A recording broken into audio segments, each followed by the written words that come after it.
राधे राधे। कैसे हैं आप लोग? ईश्वर कृपा से आप सब अच्छे होंगे। ईश्वर सब पे कृपा बनाए रखे, सबका कल्याण करें। आज मैं बताने जा रही हूँ कि कुंभ जो महाकुंभ है, स्नान कब है, कब से कब तक है और महाकुंभ स्नान का महत्व और महाकुंभ में स्नान का फल क्या प्राप्त होता है और शाही स्नान की तिथियां एवं शाही स्नान का महत्व आदि के बारे में विस्तृत जानकारी आपको देने जा रही हूँ। आप लोग पूरे वीडियो में हमारे साथ रहिए और इसके साथ ही हम आपको बताएंगे कि प्रयागराज में कुंभ मेला कब लगता है एवं कितने प्रकार का कुंभ मेला होता है, यह भी मैं आपको बताने जा रही हूँ। तो आप हमारे साथ बने रहिए और पूरा वीडियो ध्यान से सुनिएगा, कहीं छोड़ के मत जाइएगा, पूरा वीडियो ध्यान से सुनिए। और चलिए जानते हैं विस्तृत जानकारी। कुंभ मेला हिंदू धर्म में एक विशेष महत्व रखता है और दुनिया भर के जो साधु संत हैं वह भक्त हैं, बाहर विदेशों से भी भक्त आते हैं कुंभ मेला देखने के लिए और उसमें संगम में स्नान करने के लिए। कुंभ में स्नान करने का बहुत ही महत्व है। वैसे तो कुंभ घड़े को कहा जाता है, इसके पीछे भी एक कहानी है, वह मैं आपको अगले वीडियो में बताऊंगी क्योंकि वीडियो बहुत बड़ा हो जाएगा, इतनी सब जानकारी आपको देनी है तो वो मैं अगले वीडियो में आपको बताऊंगी। कि अभी मैं जरा सा शॉर्टकट में बता देती हूँ कि जो देवताओं और असुरों में जब वो समुद्र मंथन हो रहा था तो उसमें जो अमृत निकला था, जो अमृत कुंभ था, तो वही उसी से यह कुंभ मेला मनाया जाता है। और ये 4 जगह अमृत की बूंदें गिरी थी और उन्हीं 4 जगहों में यह कुंभ मेला मनाया जाता है। तो वह प्रयागराज में गिरी थी और हरिद्वार में, नासिक में और उज्जैन में। ये 4 मतलब जगह बहुत ही पवित्र स्थान हो गए हैं और इनमें चारों जगह कुंभ मेला लगता है। यह मैं आपको आगे विस्तृत जानकारी मैं आपको अगले वीडियो में दूंगी। तो कुंभ मेला का सभी भक्तों को बेसब्री से इंतजार रहता है, बहुत ही इंतजार करते हैं कुंभ मेला में और बहुत ही दूर दूर से साधु संत पहाड़ों से आते हैं। हर सभी अखाड़े के जो संत होते हैं वो सभी आते हैं, नागा बाबा आते हैं और भी जाने कितने बाबा ही तपस्या में लीन होते हैं, वो सभी कुंभ मेले में आते हैं और कुंभ मेले में स्नान करते हैं। तो कुंभ मेला जो है बहुत ही महत्वपूर्ण माना गया है। तो कुंभ मेला में बारी बारी से पवित्र स्थानों में, जैसे मैंने आपको बताया ना, प्रयागराज, हरिद्वार, उज्जैन, नासिक आदि में होता है। हर 12 साल में एक जगह मतलब होता है। तो कुंभ जो है अर्धकुंभ भी होता है और कुंभ भी होता है। तो ये जो हर 12 साल में कुंभ मेला प्राप्त होता है सभी जगह। 12 साल बाद यहाँ प्रयागराज में पढ़ा है, 12 साल बाद हरिद्वार में पड़ता है। इस तरह से हर जगह ये चारों जगह 12-12 साल में ही कुंभ पड़ता है। जो कि इस साल 2025 में कुंभ नहीं पड़ रहा है बल्कि महाकुंभ मेला पड़ रहा है। ये जो अब की बार जो कुंभ है वो कुंभ नहीं है, महाकुंभ है। कुंभ होता है जो कि 12 साल में पड़ता है और महाकुंभ होता है जो 12 साल, हर 12 साल में पड़ने के बाद 12वां जो कुंभ होता है, जो 144 साल बाद अब की जो कुंभ है महाकुंभ वो लग रहा है। और महाकुंभ का मेला 13 जनवरी से जो पौष मास की जो पूर्णिमा आएगी उस दिन से 13 जनवरी से प्रारंभ होगा। और महाकुंभ में शाही स्नान करके भक्त साधु संत आदि पुण्य की डुबकी लगाते हैं। और यह जो कुंभ मेला है और इसमें शाही स्नान आदि का भी बहुत महत्व है और जो कि 13 जनवरी से आरंभ होगा और 26 फरवरी तक लगेगा। ये जो कुंभ मेला है कब से कब तक लगेगा? महाकुंभ का मेला है जो प्रयागराज में 13 जनवरी 2025 से प्रारंभ होगा और 26 फरवरी 2025 तक लगेगा। और महाकुंभ मेले की अवधि जो है इन 44 दिनों की है। 13 जनवरी से 26 फरवरी तक। महाकुंभ में स्नान का क्या महत्व है, ये भी मैं आपको बता दूं। ये मैंने आपको बता दिया कि कब से कब तक लगेगा। और महाकुंभ मेले में शाही स्नान का सबसे महत्वपूर्ण भागों और अनुष्ठानों में इससे एक होता है शाही स्नान। जो शाही स्नान की कुछ तिथियां तय की जाती हैं, और महाकुंभ में शाही जो स्नान होता है वह लोगों के लिए पूरी जिंदगी में एक बार मिलने वाला अवसर माना जाता है, क्योंकि महाकुंभ 144 साल बाद आता है। और इस महाकुंभ में जो शाही स्नान है वह बहुत ही महत्वपूर्ण होता है, और हर कुंभ में महत्वपूर्ण होता है। आपके तो महाकुंभ पड़ रहा है, इसलिए बहुत विशेष महत्व हो गया इसका। तो महाकुंभ में जो स्नान करते हैं उसका विशेष फल मिलता है। क्या क्या फल मिलता है? तो शास्त्रों के अनुसार महाकुंभ में स्नान व पूजा करने से कई कई गुना अधिक फलों की प्राप्ति होती है। मान लीजिए ऐसे आप को 10 गुना मिल रहा है, 20 गुना मिल रहा है, तो महाकुंभ में आप स्नान या पूजा करते हैं तो आपको कई गुना अधिक पुण्य प्राप्त होता है। और मानता है कि कुंभ मेले में स्नान करने से सभी पापों का नाश हो जाता है और मोक्ष की प्राप्ति होती है, जो भी महाकुंभ में स्नान करता है। तो जो महाकुंभ की जो तिथियां हैं वो जैसे कि पौष की पूर्णिमा है, जो कि 13 जनवरी 2025 को पौष की पूर्णिमा है। उस दिन पहला स्नान है, पहला शाही स्नान है। और दूसरा शाही स्नान पड़ेगा मकर संक्रांति के दिन, जो कि 14 जनवरी 2025 को है। और जो तीसरा शाही स्नान पड़ेगा मौनी अमावस्या, जो माघ महीने की अमावस्या होती है उसको मौनी अमावस्या के नाम से जानते हैं।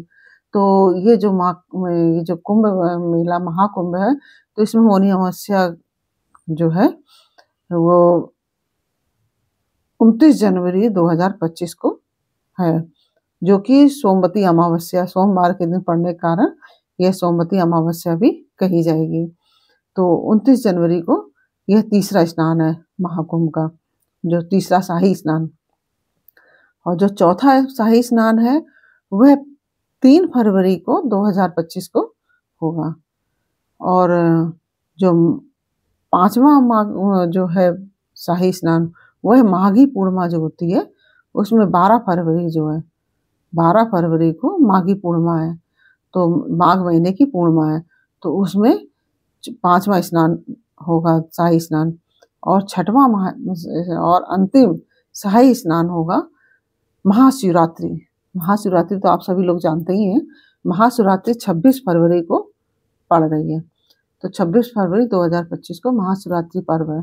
तो उस दिन छठवां और आखिरी स्नान शाही स्नान होगा।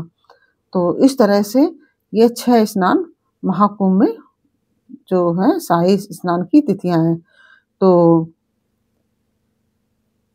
ये शाही स्नान बहुत ही पुण्यदायक होता है। इसमें स्नान करने से हजारों गुना फल प्राप्त होता है। और जो आपकी सोमवती अमावस्या पड़ेगी तो उसका भी सोमवती अमावस्या का एक अपने आप में ही अत्यधिक पुण्य प्राप्त होता है। और महाकुंभ में सोमवती अमावस्या में आप पूजन अर्चन करेंगे, स्नान करेंगे, तो उसका आपको करोड़ों गुना फल प्राप्त होगा। जानते हैं कि प्रयागराज में कुंभ मेला कब लगता है? तो जब गुरु ग्रह जो है, जो गुरु ग्रह है वृषभ राशि में और सूर्य मकर राशि में हो, तब कुंभ मेला प्रयागराज में लगता है। कब लगता है? जब गुरु ग्रह जो है वृषभ राशि में और सूर्य मकर राशि में होते हैं, तब कुंभ मेला प्रयागराज में लगता है। और जैसा कि मैंने आपको बताया कि कुंभ कितने मतलब कहाँ कहाँ लगता है, यह भी मैं आपको कितने प्रकार का होता है, कहाँ कहाँ लगता है, यह भी मैं आपको बताने जा रही हूँ। तो कुंभ मेला जो है देश के 4 तीर्थ स्थानों में लगता है, जैसा कि मैंने अभी आपको बताया है। और जो कि हरिद्वार में, उत्तराखंड जो अब हरिद्वार जो उत्तराखंड में है, वह गंगा नदी के तट पर लगता है कुंभ का मेला। और दूसरा स्थान है उज्जैन, जो कि मध्य प्रदेश में है, क्षिप्रा नदी के तट पर, वहाँ पे लगता है। और तीसरा है गोदावरी के तट पर, नासिक में, महाराष्ट्र में। और चौथा जो है उत्तर प्रदेश के प्रयागराज में, गंगा यमुना सरस्वती जो मिलती हैं, तो वहाँ पे लगता है। आप कहेंगे गंगा जमुना, तो गंगा, वहाँ पे गंगा जी भी मिलती हैं। आपने देखा होगा कि बीच में धारा दिखाई देती है, गंगा जी की अलग, यमुना जी की अलग। और सरस्वती मैया जो है वह अदृश्य रूप में है, वो नीचे से बह रही हैं। तो प्रयागराज में स्नान करने का इसलिए और भी ज़्यादा महत्व बढ़ जाता है। कुंभ स्नान जो पड़ता है उसका और भी ज़्यादा महत्व हो जाता है, इसीलिए, क्योंकि वहाँ पे गंगा जमुना सरस्वती तीनों नदियाँ बहती हैं। और सरस्वती जो है वह अदृश्य रूप से बहती हैं, और गंगा जमुना तो आपको सामने ही दिखाई देती हैं। तो इस तरह से ये कुंभ का मेला जो कितने प्रकार का होता है और कब कब पड़ता है, तिथियां कौन सी होती हैं, यह मैंने आपको बताया। और जो महाकुंभ है वो 144 वर्षों में आयोजित होता है। और ऐसी मान्यता है कि महाकुंभ का मेला जब जब 12 साल बाद जो कुंभ पड़ता है, वह 12 साल बाद कुंभ पड़ने का 12 बार पड़ जाता है। यानी कि जैसे 12 साल बाद 12वें साल में एक कुंभ पड़ता है, इस तरह से 12वें साल में कुंभ पड़ने का 12वीं बार कुंभ पड़ रहा है। तो हो गया 144 वर्ष। तो 144 वर्षों के बाद यह महाकुंभ का मेला जो अभी 2025 में लगा हुआ है, वह महाकुंभ इसलिए कहलाया है। और जो अर्ध कुंभ है वह 6 महीने में लगता है। अर्ध कुंभ जो है 6 महीने में 6 वर्षों में लगता है। 6 महीने में भूल से बोल गई हूँ, तो उसके लिए क्षमा चाहती हूँ। अर्ध कुंभ है वो 6 वर्षों में लगता है। और अर्ध कुंभ में 2 पूर्ण मेला के बीच में आयोजित किया जाता है।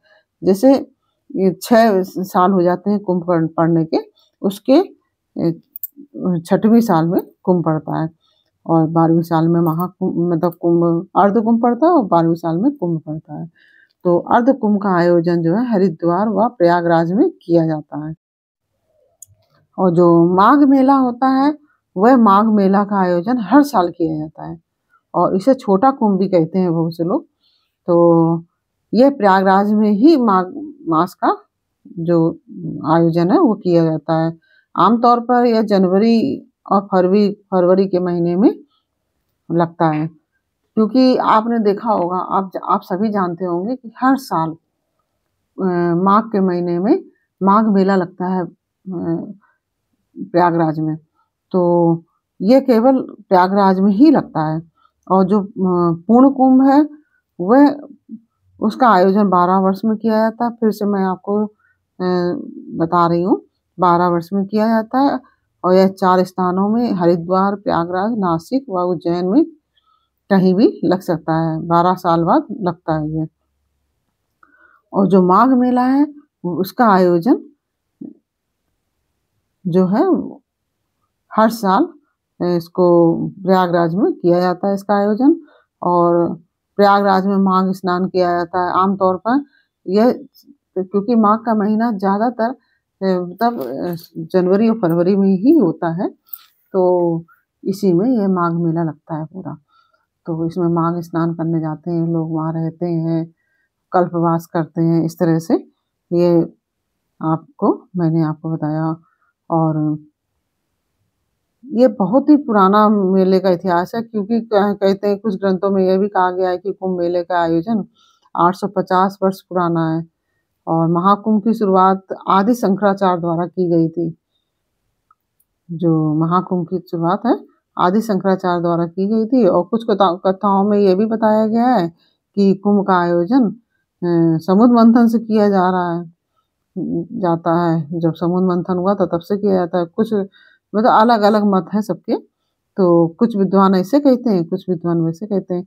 तो इस तरह से और वैसे कहा जाता है कि जब समुद्र मंथन हुआ था तो देवता लोग जब कुंभ अमृत कलश लेके भागे दौड़े थे, जब देवताओं और दानों में हो रहा था, तो वही छलक गई थी बूंदें, इस वजह से होता है।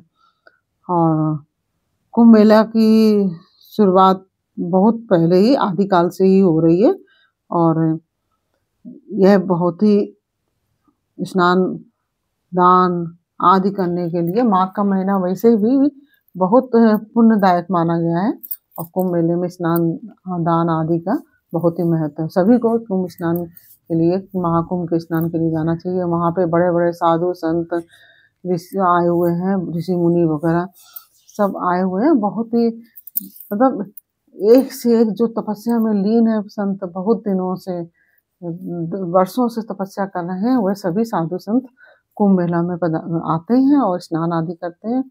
और सबसे पहला स्नान होता है, सबसे पहले जो स्नान करते हैं वो नागा बाबा होते हैं, जो कि पहाड़ों में ही रहते हैं, तपस्या करते हैं वहाँ पे, और वह कुंभ के मेले में ही आते हैं। ये मतलब प्रयागराज में ही तब स्नान उनका सबसे पहले होता है। जो शाही स्नान होता है सबसे पहले नागा बाबा का होता है, इसके बाद और सब अखाड़ों का स्नान होता है। इस तरह से यह कुंभ का मेला बहुत ही पुण्यदायी है। आप सभी को जाना चाहिए, वहाँ पे संतों के दर्शन करने चाहिए। संतों के दर्शन से हमारा जीवन, जो हमारे पाप होते हैं वो नष्ट हो जाते हैं, हमें ज्ञान की प्राप्ति होती है और हमें उनके दर्शन मात्र से ही हमारा उद्धार हो जाता है। तो हम सभी को कुंभ के मेले में जाकर स्नान आदि करना चाहिए, संतों के दर्शन करना चाहिए, दान पुण्य करना चाहिए वहाँ पे, और सभी कोई भी अनुष्ठान आप करना वहाँ करिए और रहिए जाके वहाँ पे।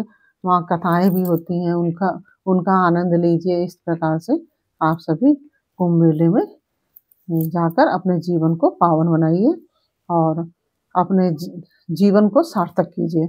इस तरह से मैंने यह आपको जानकारी दी। आपको यह जानकारी कैसी लगी यह मुझे कमेंट बॉक्स में अवश्य बताइए। और हाँ, सरकार की तरफ से बहुत अच्छी व्यवस्था है वहाँ पे कुंभ में, और वहाँ पर रहने के लिए बहुत ही अच्छे शिविर बनाए गए हैं।